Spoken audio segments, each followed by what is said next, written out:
Сәлем достар, каналыма қош келіпсіздер. Бүгін сіздермен кекстің ерекше түрімен бөлісемін. Жұмсақтығын бір аптаға сақтайды. Шығыны өте аз. Сіздер де жасап көріңіздер. Каналыма тіркеліп, лайк басып кетіңіздер. Бізге қажетті заттар: ұн, разрыхлитель, сұйық май, айран, жұмыртқа және су. Мен барлық заттарды алдын ала өлшеп алдым. Міндетті түрде таразының көмегімен барлық заттарымызды өлшеп алыңыздар. Сонда артық шығын болмайды. Барлығы осы видеодағыдай жасалатын болады. Алдыменен ұнымыз бен разрыхлителімізді араластырып аламыз. Сосын сұйықтығымызды жасайтын боламыз. Үлкен ыдысымызға шекер, су, айран, жұмыртқа, сұйық майымызды салып, жақсылап миксерлеп аламыз. Шекері еруі керек.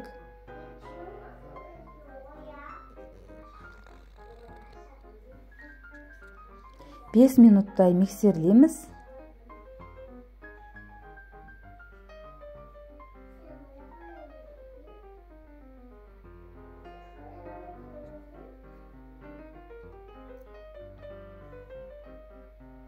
Енді ұнымыз бен разрыхлителімізді араластырып, електен өткізіп салатын боламыз.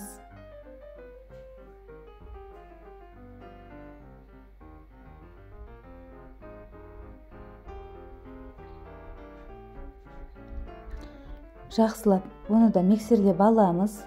Түйіршіктері болмауы керек.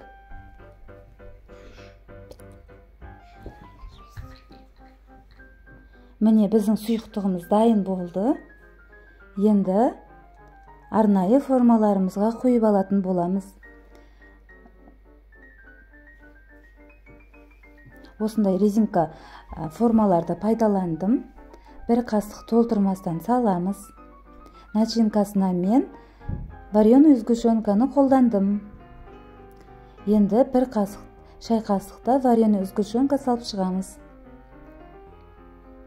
Толтырмай саламыз.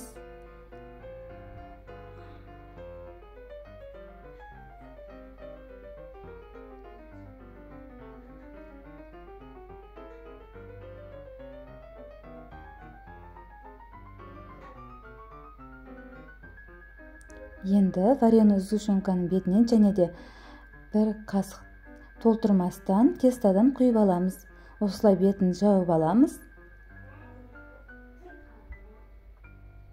Форма қатты толып кетпеу керек, өйткені кексіміз піскен кезде көтеріледі.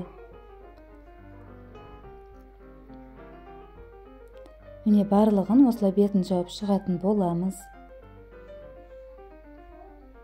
Міне біздің кекстеріміз дайын. Барлығын формаларына құйып алдым.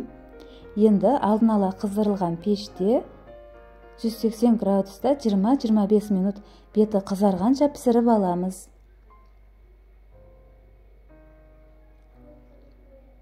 Жиырма бес минутымыз өтті. Біздің кекстеріміз дайын. Осындай әдемі қып-қызыл бір келкі болып шығады. Сіздер де жасап көріңіздер. Отбасыларыңызды қуантыңыздар. Егер видеом ұнап жатса, каналыма тіркеліп, лайк басып кетіңіздер. Ас болсын.